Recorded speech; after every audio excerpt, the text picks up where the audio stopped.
Olá, o meu nome é Tânia, sou nutricionista e nesta quinta sessão vamos falar um pouco sobre a importância de um bom estado nutricional para a grávida e, consequentemente, para o bebê. Sobre este tema, dizem-se algumas coisas que não são assim tão factuais. Por isso, vamos desmistificar alguns conceitos associados à alimentação da grávida.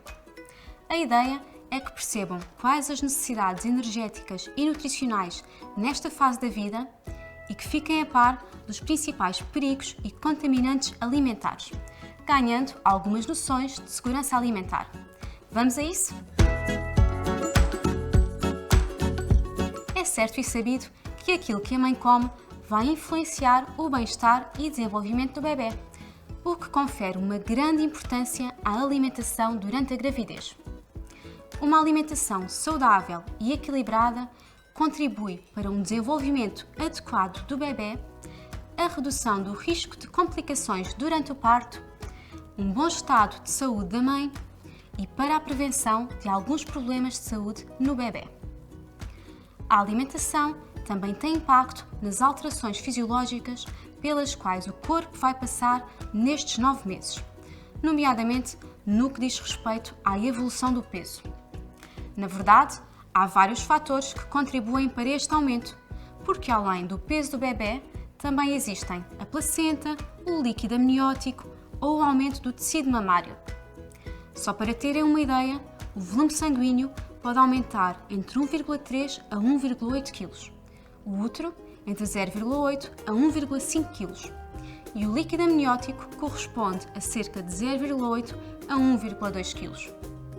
Como vêem, não há forma de contornar o aumento de peso, pois é normal e até necessário. Contudo, existem recomendações específicas sobre quanto peso uma mulher deve aumentar durante a gestação em função do seu índice de massa corporal, que podem calcular através do peso que tinham antes de engravidar a dividir pela vossa altura ao quadrado. Nesta tabela, podemos visualizar o intervalo de aumento de peso recomendado para o vosso índice de massa corporal no total da gravidez e por semana. Reparem que o aumento de peso só deve ocorrer a partir do segundo trimestre. Não é suposto que no primeiro existam grandes oscilações face ao vosso peso habitual.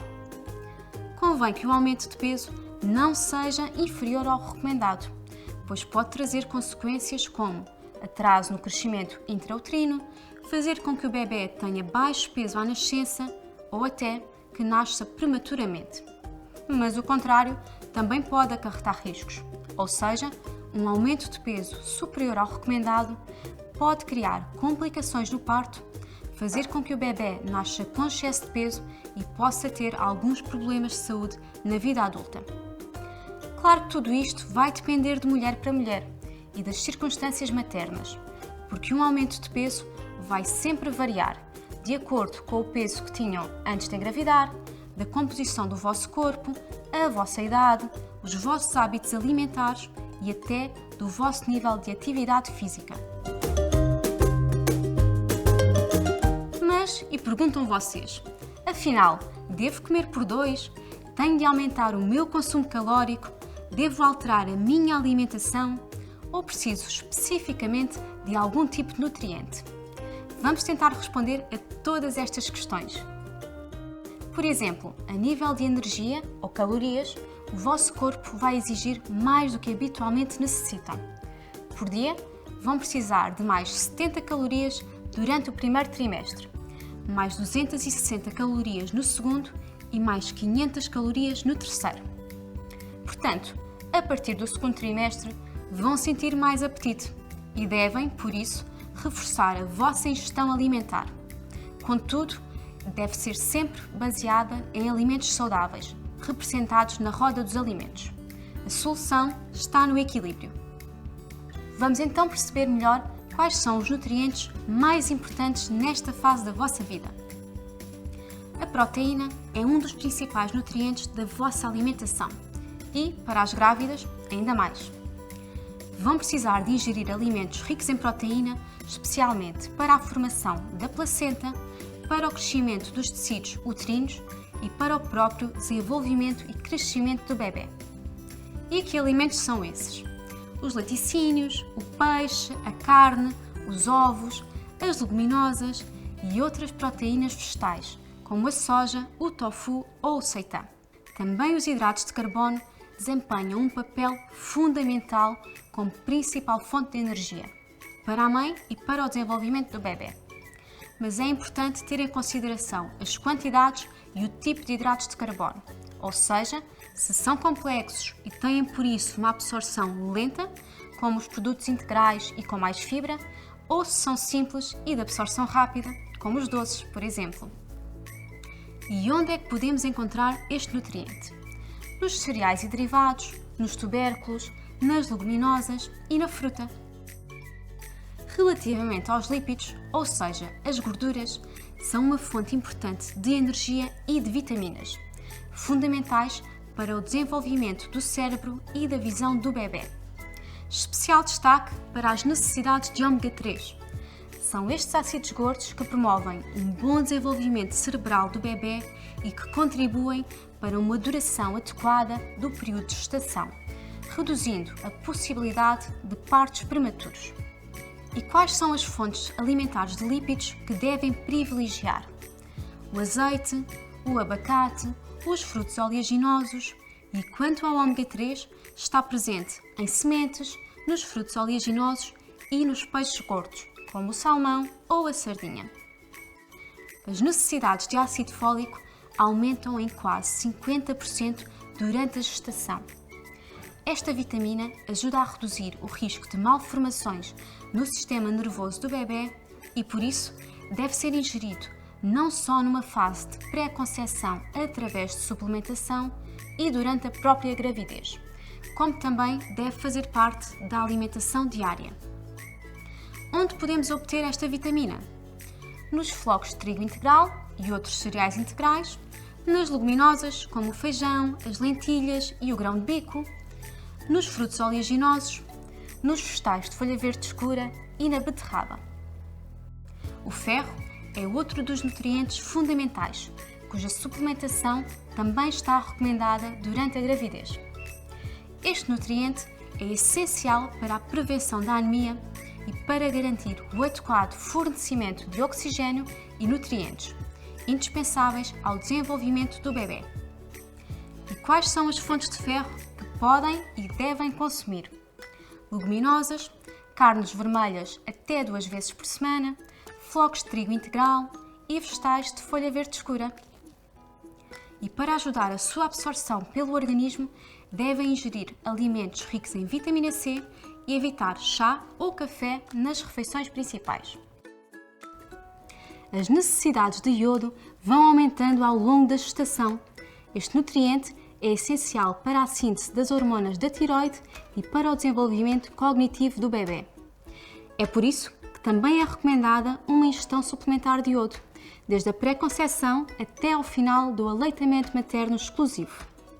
O iodo está presente no peixe e marisco, no leite e derivados, nos ovos e, claro, no sal iodado.